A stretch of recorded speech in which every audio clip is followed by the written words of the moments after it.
De retour dans la troisième partie d'À travers champs, je suis avec notre invitée Caroline Vigneault. Bonjour Caroline. Bonjour. Vous êtes mis en thème avec le salon aujourd'hui. Bien sûr, toujours.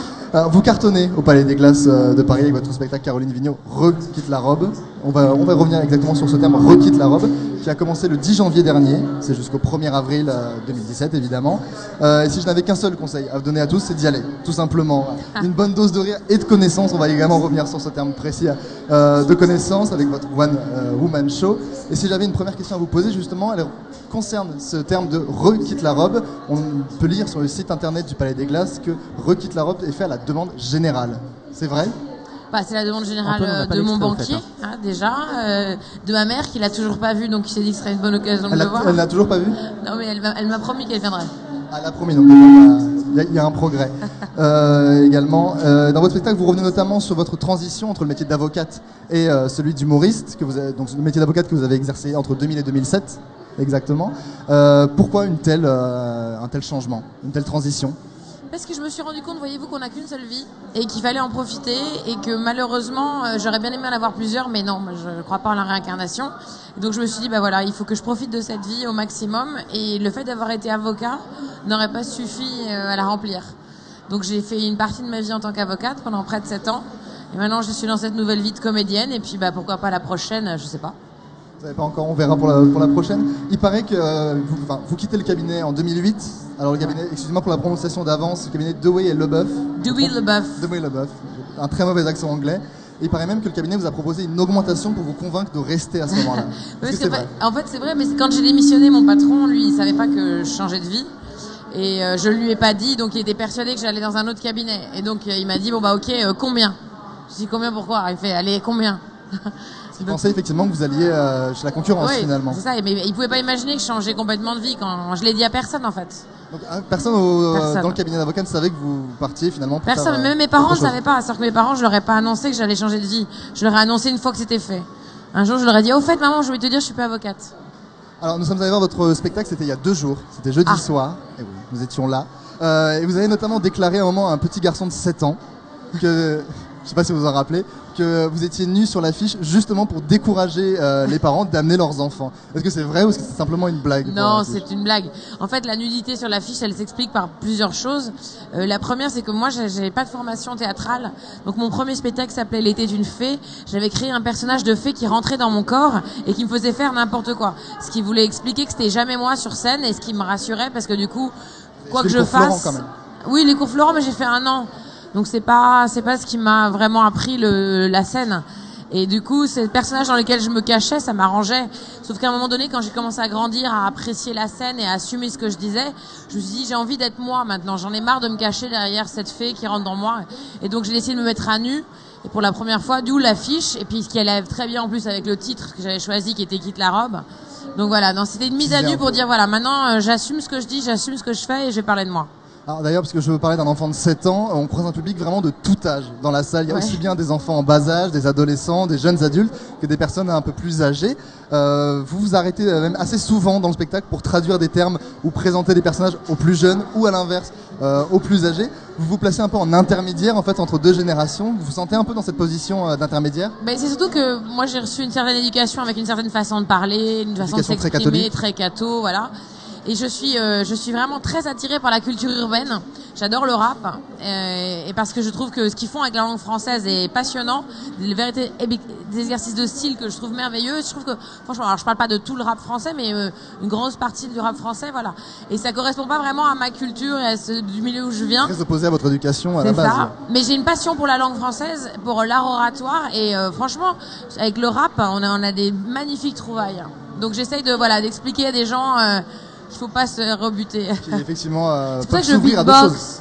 Dans le prochain spectacle, je vais faire un peu de, je sais pas. Vous chantez beaucoup, effectivement. On a du rap, on a du beatbox, on a de la chanson. Des chants catholiques. Des chants catholiques aussi, effectivement. Je m'en rappelle maintenant. Vous êtes une passion de la chanson aussi, peut-être cachée, peut-être une transition pour une nouvelle vie. Je chante faux en plus, donc non. Non. C'est gentil. Chantez très bien. Alors, un point qui nous a beaucoup marqué, c'est votre contact avec le public. Vous interagissez très souvent avec, quitte à prendre même du retard sur votre spectacle, qui pourtant à la base est absolument pas court, puisqu'il dure environ 1h45. C'est important pour vous, le contact avec le public, c'est le plus important peut-être même sur scène ? C'est essentiel. Vous savez, toutes les soirées sont différentes puisque c'est du spectacle vivant. Donc chaque soirée est différente et ce qui change c'est moi je suis la même mais malgré tout d'un jour à l'autre on peut changer puisqu'on est des êtres humains, mais le public lui change tous les soirs. Donc il va y avoir des réactions complètement différentes d'un soir à l'autre, des gens qui sont hier soir par exemple, il y avait un Vosgien qui est Gérardmer, mais un vrai Vosgien avec l'accent vosgien bien de chez moi. On a passé un quart d'heure à discuter presque en patois, enfin c'était hyper drôle. Voilà, ça c'est des soirées magiques. Chaque soirée. L'improvisation a une grande part finalement dans votre spectacle. C'est essentiel pour moi. D'abord, j'adore ça, et en plus, ça me permet de vivre chaque soir une soirée unique. Alors, nous, pas hier soir, mais jeudi soir, on a eu, peut-être, vous allez peut-être nous mentir, c'était dans ce cas très bien fait, mais on a eu la sensation qu'il y a eu un petit pépin à un moment pendant un sketch en particulier, parce qu'un téléphone portable a sonné. Alors, on ne sait pas si justement c'était prévu dans le spectacle ou si au contraire c'était improvisé. Alors, est-ce que c'était inattendu ou est-ce que vous savez, c'est difficile de demander à un magicien de vous expliquer ses tours. Ce qu'il faut, c'est que vous ayez passé un bon moment et que quoi qu'il soit passé. Alors, bien sûr, dans les improvisations, il y a des improvisations qui sont uniques pour un soir. Il y en a d'autres qui reviennent. Les enfants, par exemple, c'est jamais les mêmes. Ça dépend de l'âge, ça dépend de ce qu'ils me répondent. Un soir, j'ai un enfant, quand je lui demande est-ce que tu sais pourquoi tu es là, parce que je veux lui expliquer que son père a pas voulu payer la nounou, mais j'ai pas le temps d'expliquer. Parce qu'il me répond oui, parce que mon père il adore regarder les femmes à poil sur les affiches. Et donc le gamin de 9 ans qui sort ça en plein milieu de la salle explose de rire, moi aussi, et on met 10 minutes à s'en remettre tous. Donc, finalement, c'est le contact avec le public qui est parfois presque aussi drôle que l'artiste finalement. C'est ça qui fait. En fait, ça dépend de ce que dit le public, ça va dépendre. Puis à chaque fois que quelque chose sort, il faut rebondir dessus, et c'est une espèce de mise en danger que j'adore parce qu'il n'y a pas de filet, je sais pas ce qui va se passer, je sais pas ce que je vais répondre, et chaque soir, c'est hyper excitant. Vous le dites pendant votre spectacle, vos parents ont assez mal pris votre transition. Alors j'allais vous demander donc s'ils ont vu votre spectacle, apparemment toujours pas. Non, mais ça va venir. Comment ça se passe avec eux justement? On a la sensation que ça s'améliore peut-être? Aujourd'hui, honnêtement, depuis que j'ai fait l'Olympia, ça va mieux. Parce que le fait d'avoir fait l'Olympia, ça m'a donné une dimension artistique assez forte. Et puis ça prouve aussi que pour mes parents, le fait que j'arrive à en vivre aujourd'hui, ça les rassure, je pense. Mais je les ai pas aidés parce que si je les avais prévenus de mon changement de vie, peut-être qu'ils auraient eu le temps de s'habituer, mais là, la façon dont je leur ai dit, ça les a vraiment pas aidés. Alors, Caroline Vigneault, on va non pas se quitter quelques instants. Vous êtes venue avec vos enfants, je crois. Oh, ça, j'en parle pas. Oui, non, on va évidemment pas parler de vos enfants, c'est pas du tout l'idée. Mais c'est pour visiter le salon d'agriculture. Vous avez prévu de le visiter peut-être dans quelques minutes. Eh bien, déjà, je vous propose un petit peu de revenir sur ce thème précis d'agriculture avec Samuel Régnard. Bonjour Samuel. Bonjour. Alors aujourd'hui, vous allez essayer de nous inculquer le terme d'agriculture familiale. Et oui Antoine, 2014 a été proclamée année internationale de l'agriculture familiale par l'Assemblée Générale des Nations Unies. Donc de la plume des Nations Unies, justement, l'agriculture familiale, ça se définit comme ça. Remettre l'agriculture au centre des politiques agricoles, environnementales et sociales. Bon, ces mots peuvent paraître un peu barbares dit comme ça, mais je vais vous expliquer le principe. Sachez qu'aujourd'hui, pas moins de 2,6 milliards de personnes travaillent dans l'agriculture familiale. Elle fournit environ 70% des denrées alimentaires mondiales. Mais qu'est-ce que c'est exactement? En tout cas, l'exploitation agricole répond à des critères précis. Tout d'abord, elle appartient à une famille, d'où son nom. Cette famille exploite elle-même ses denrées, elle dispose des terres et surtout, le capital financier est entre ses mains. Contrairement à l'agriculture industrielle, en fait, qui est contrôlée par des investisseurs, ou plus ou moins institutionnels. L'agriculture familiale, surtout, c'est le revenu principal de la famille. L'exploitation est aussi sous le signe de l'héritage parce qu'on transmet entre les générations. Les parents apprennent à leurs enfants, en fait, à perdurer cette méthode agricole. Et donc, le premier atout de cette agriculture familiale, forcément, c'est le cours de source, c'est l'écologie, puisque ce type d'agriculture propose un système, en fait, d'exploitation propre, qui est moins nocif pour la planète. Un grand respect envers l'écosystème et la substitution de tout pesticide. On peut aussi parler d'agroécologie moderne. Cette agriculture est totalement à contre-courant de l'agriculture intensive, de la production en chaîne. L'agriculture familiale a davantage d'indépendance et c'est ce qui fait sa force. Mais alors, avec l'industrialisation et le développement des technologies, quel avenir pour l'agriculture familiale? Les fermes familiales inspireraient apparemment le monde agricole de demain en France. C'est déjà le cas. En 2014, on l'a dit, les Nations Unies se consacrent totalement à l'agriculture familiale. 3 buts sont revendiqués. Changer la perception du public sur ce type d'agriculture, diriger des recherches dans leur sens et bien sûr préconiser les politiques publiques agricoles adaptées au niveau national et international. Sachez qu'en France, la région de Montpellier héberge de nombreuses équipes de recherche travaillant sur l'agriculture familiale et elles s'investissent aujourd'hui à travers le monde. En bref, l'agriculture familiale, c'est en quelque sorte un pas en arrière, mais dans le bon sens du terme, puisqu'on fait les choses avec les moyens du bord et sans fioriture, sans aide mécanique, juste avec ses mains. Et c'est le retour en fait d'un rapport sain entre l'homme et sa terre. Merci Samuel Regna.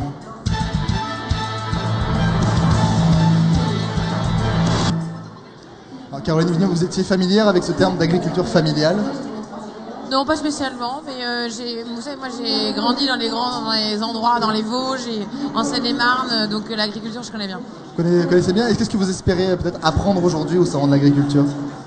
Bah déjà j'ai envie de goûter plein de spécialités. C'est le goût qui prend le dessus sur l'autre. J'adore moi le fait qu'on est dans un pays où dans chaque région, à chaque fois qu'on se déplace, etc., il y a des spécialités culinaires différentes qui sont liées d'ailleurs à l'agriculture locale. Exactement. Souvent. Et ça c'est quand même franchement une vraie valeur française. Et puis bon voilà, je me sens tellement française que j'adore ça. Alors, on va revenir un petit peu sur votre spectacle et sur votre éducation catholique stricte, comme vous le dites vous-même. Vous en amusez d'ailleurs énormément pendant votre spectacle. Est-ce que c'est une petite vengeance ou c'est simplement un motif supplémentaire pour en rire? Vous savez, c'est ce qui a fait ce que je suis aujourd'hui, les valeurs que j'ai, etc. Alors après, bien sûr, on n'est pas obligé d'accepter tout en bloc ce qu'on vous a donné et à vous de faire votre tri en grandissant. Donc moi, j'ai fait mon tri, mais j'ai beaucoup de cathos qui viennent et même quand je parle de ces chansons catholiques, du fait de faire partie de la chorale, de la paroisse, etc., tous les gens qui l'ont fait le comprennent et ressentent la même chose. Et ceux qui ne l'ont pas vécu se disent qu'ils n'aimeraient pas le vivre. Alors, effectivement. Alors, ce ne sont pas les seuls d'ailleurs qui prennent un petit peu dans votre spectacle. Tout le monde. Moi, oui. je suis généreuse. J'en mets à tout le monde. Mais moi aussi, vous avez vu, je m'occupe même de mon physique, de moi.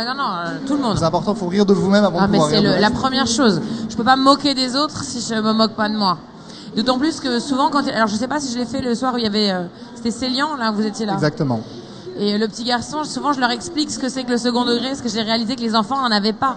Et donc je veux surtout pas qu'ils prennent, il y a des adultes aussi qui n'en ont pas, ça c'est plus dramatique. Mais chez les enfants, c'est voilà, quand on vous dit quelque chose, quand ils le prennent pour argent comptant. Donc j'explique bien ce que c'est que le second degré. Vous expliquez d'ailleurs plein d'autres choses, puisque vous commencez votre spectacle avec une plaidoirie. La fameuse plaidoirie de Robert Badinter, qui est à l'origine de l'abolition de la peine de mort en France, qui est la plus belle plaidoirie qui a été faite en France. En 1981, effectivement. Et vous essayez peut-être d'apprendre un peu, de présenter cet univers un peu... non pas forcément inconnu, mais méconnu du monde des avocats. Vous essayez d'apprendre un peu des choses finalement aussi aux spectateurs qui viennent vous voir. C'est pas seulement pour vous faire rire, c'est aussi pour faire réfléchir ou faire... La première chose, quand on vient voir un spectacle d'humour, pour moi, la première chose c'est qu'il faut rire. Quand vous payez parce que vous avez décidé d'aller voir un spectacle d'humour, c'est parce que vous avez envie que pendant 1h30, vous avez envie de rire et d'oublier votre quotidien. Mais une fois que ça c'est fait, une fois qu'on a dit ça, on peut faire rire avec ce qu'on veut. Et moi j'aime faire rire avec des choses qui a priori ne devraient pas faire rire, mais qui permettent de passer des messages. Rêver à la base, voilà, quand on parle des femmes battues, c'est pas forcément drôle. C'est plus drôle et plus léger quand je parle des femmes qui recherchent l'orgasme, mais malgré tout, c'est pas un sujet hilarant.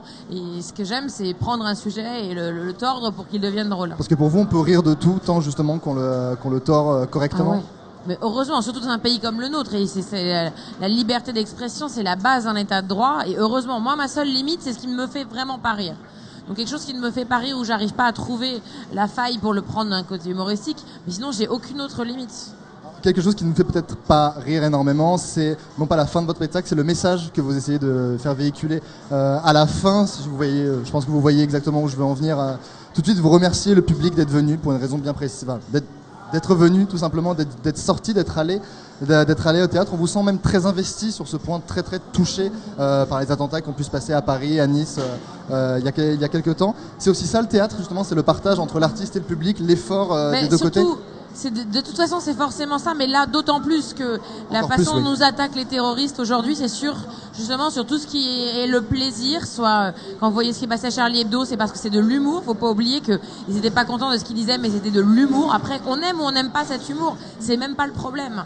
Moi, je suis pas une fan de Charlie Hebdo absolument et de leur façon d'écrire, de leur humour, mais je les défendrai jusqu'au bout parce que si vous n'aimez pas Charlie Hebdo, vous les achetez pas, vous les lisez pas et ça s'arrête là. Vous n'allez pas assassiner des gens parce que ce qu'ils disent vous plaise pas. Quand ils vont au Bataclan et qu'ils assassinent des gens dans une salle de spectacle, voilà, des gens qui vont voir des feux d'artifice, c'est vraiment, ils nous attaquent attaque sur un point très précis qui est notre façon à nous, à Français, de vivre, qui est une façon merveilleuse et magnifique. Et oui, je me sens atteinte, alors en tant que citoyenne, en tant qu'être humain, en tant que Française bien sûr, et en tant que femme, puisqu'ils ont aussi des positions sur la femme qui, je vous avoue, ne me plaisent pas beaucoup. Mais c'est pour ça que oui. Et puis en plus, le Palais des Glaces, ça a été particulièrement touché par la première vague d'attentats, puisque la tuerie, c'est là que ça a eu lieu. Donc oui, j'ai des amis qui étaient là. Le café en face, il y a eu 5 morts. Donc non, je peux pas oublier. Mais personne peut oublier, je crois. Ce qu'il faut, c'est justement le maintenir, parce qu'on vit avec cette peur, et il faut pas avoir peur, parce que même si ça arrive, de toute façon, il faut lutter. Notre façon à nous de lutter, je pense, c'est continuer à vivre.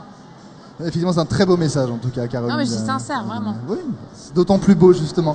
Alors, vous ne faites pas que de la scène, puisque vous venez là, effectivement au Palais des Glaces jusqu'au 1er avril prochain, mais on a aussi pu vous entendre sur RTL, dans À la bonne heure avec Stéphane Bern, mais également sur Europe 1. Et qu'est-ce qui différencie la scène de la radio pour vous justement? Déjà, le rythme de la façon de faire rire n'est pas le même, et pour une raison très simple, c'est que sur scène, vous avez l'image. Alors qu'à la radio, alors bien sûr maintenant c'est un peu filmé, mais à la radio c'est un rythme de vocal, donc il faut avoir un certain rythme. Et vous savez que c'est ce que vous recherchez justement, vous allez à la radio pour vous concentrer sur ce vocal? Ben, je sais pas, la radio c'est un truc très sympa aussi, c'est différent. Mais c'est comme le cinéma, moi j'ai eu la chance de faire un film récemment, c'est encore une autre façon de faire, et en fait c'est un panel de choses qui font que quand vous êtes comédien, vous avez la possibilité de faire tout ça, et je pense que ça enrichit, et puis ça change, c'est ça qui est merveilleux. Effectivement, comme vous le dites, on a pu vous apercevoir dans des fictions. Regardez ce que vous êtes en train de faire vous, là, c'est un exercice, je sais pas si les gens s'en rendent compte, mais on est dans un brouhaha absolu, avec des gens qui parlent partout, faut rester concentré et entendre vos questions, c'est vraiment difficile, donc vous êtes vraiment à une bonne école de journalisme là. Parce que là, vous êtes en train de faire le plus dur. Une fois que vous aurez fait ça, les gars, comment elle te il n'y fait aura plus de plaisir. problème, vous pourrez aller n'importe où.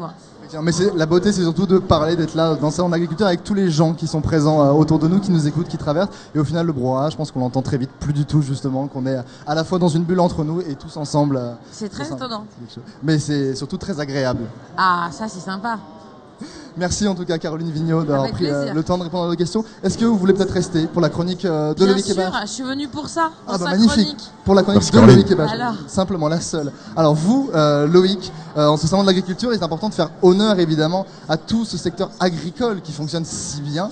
Est-ce le cas de la campagne finalement? Vous êtes là pour nous faire une petite opposition ville-village finalement. Vous avez peut-être déjà choisi, vous vivez à Paris, mais vous avez vécu dans les Vosges.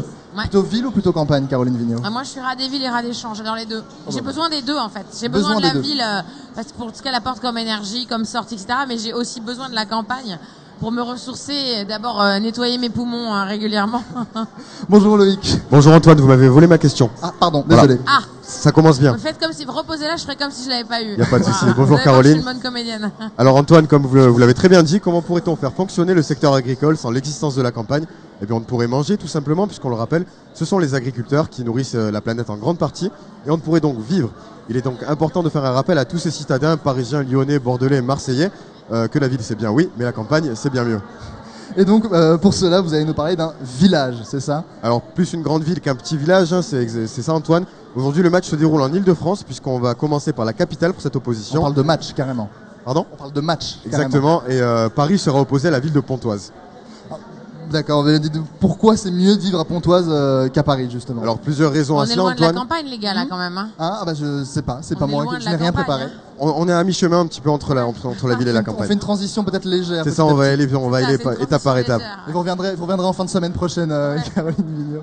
Alors plusieurs raisons font qu'Antoine, c'est mieux de vivre à Pontoise qu'à Paris. La première, celle du calme. Est-ce que vous avez la possibilité à Paris de vous lever le matin, sortir, prendre un bol d'air, avec pour seule pollution sonore le bruit du silence? Non, bien évidemment, c'est impossible. On entend tout ce bruit là autour dans le salon de l'agriculture. Qu'est-ce qu'il dit?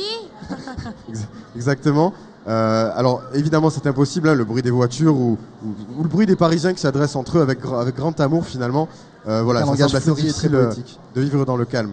En revanche, à Pontoise, vous pouvez existe le bruit de la circulation et de l'animation trop animée, hein, finalement, parce qu'on peut le dire autrement. Tout ça, c'est bien trop pour vous. Non, à Pontoise, il est possible de se lever le matin, de faire une petite promenade et tout ça dans le calme, la tranquillité. Niveau stress, ça fait quand même du bien. Alors, autre raison de préférer Pontoise à Paris, la circulation. Combien est-ce que vous mettez de temps par exemple, vous êtes venu en taxi. Est-ce que vous avez mis longtemps à venir en taxi? L'enfer, je suis restée Voilà. bloquée les Exact. 40 minutes sans bouger, non, je devenais folle. On a Geoffroy Didier qui avait beaucoup de mal à venir aussi. Voilà, en début exactement. d'émission. Des bouchons, beaucoup de bouchons. Paris est empli de bouchons. C'est de là d'ailleurs que va l'expression de mettre Paris en bouteille. Voilà. Et bien à Et Pontoise, les là, bouchons, la pollution qui augmente avec. exactement. Et d'ailleurs, j'aimerais saluer la maire de Paris pour la remercier pour tout ça. C'est vraiment une super idée. Voilà ce petit franchement, message magnifique. politique. Et à Pontoise, là encore, problème réglé avec un nombre d'habitants bien inférieur à celui de Paris et surtout mieux adapté à la superficie. Alors il vous est possible de parcourir 500 mètres en voiture en quelques secondes seulement, si c'est possible. Waouh. Troisième, Ok. j'exagère évidemment. Troisième raison, la pollution, vivre entouré, vous en parliez, hein, vivre entouré d'une sorte d'autoroute qui fonctionne H24 et qui est quasiment toujours saturée. Non, sérieusement, voir l'horizon est devenu un luxe à Paris. Mais pas à Pontoise, quel bonheur de pouvoir respirer sans se brûler les poumons, prendre du bon air et surtout voir à plus de 500 mètres. Alors ça, ce sont quand même des raisons liées à Paris et aux grandes villes au général. Mais qu'est-ce qui fait la singularité de Pontoise finalement? Comme chaque village, Pontoise a son caractère et ses particularités. On ne peut trouver nulle part ailleurs. Il faut savoir déjà que c'est une ville avec une histoire plutôt ancienne. Au Moyen-Âge, Pontoise était une ville qui jouissait d'un certain rayonnement, d'une réelle importance. Elle détient même le label de ville d'art et d'histoire. On y trouve bon nombre de monuments historiques et architecturaux, comme la cathédrale de Saint-Maclou. Il ne s'agit pas des tapis, je vous rassure. C'est une cathédrale datant du XIIe siècle et elle est même l'une des rares cathédrales à ne pas appartenir à l'État. On y trouve aussi bon nombre de monuments historiques et architecturaux, comme la cathédrale de... Autre élément de patrimoine, par exemple, les toits rouges. Il s'agit de maisons à l'architecture particulière, à moitié en bois, à moitié en pierre. Les pierres sont assez spéciales, plutôt granuleuses. Quand vous touchez, ça ripe un peu. Le bois, c'est la charpente en fait, qui est quasi apparente. Ça donne un effet de mosaïque qui est assez sympa. Voilà, au-delà de tous ces monuments, on trouve aussi pas mal d'espaces verts avec le parc du château de Marcouville, qui fait plus de 5 hectares, et quelques autres jardins plutôt sympas. Et puis si vous avez besoin d'espaces verts aussi, vous pouvez prendre votre vélo tout simplement, rouler quelques minutes et la campagne est à vous. Ah, ça c'est bien. Ah, c'est bien. On y va crescendo, étape par étape, effectivement. Voilà, exactement. On ira un peu voilà. plus loin dans la campagne. Jusqu'à dans les Vosges. Là, vous allez voir ça. Alors là. Promis, on ira vers l'Est. Ah, je vous voilà, promets. venez dans l'Est. Merci Loïc Hébach et merci à vous, Caroline Avec Vigneault, plaisir. d'être passé nous voir dans À Travers Champs. On va se retrouver nous dans quelques instants pour la dernière partie de cette émission. Avant de se quitter, Guillaume Charpin va vous annoncer ce qu'il ne faut absolument pas rater aujourd'hui au Salon de l'Agriculture. C'est dans quelques instants. À tout de suite.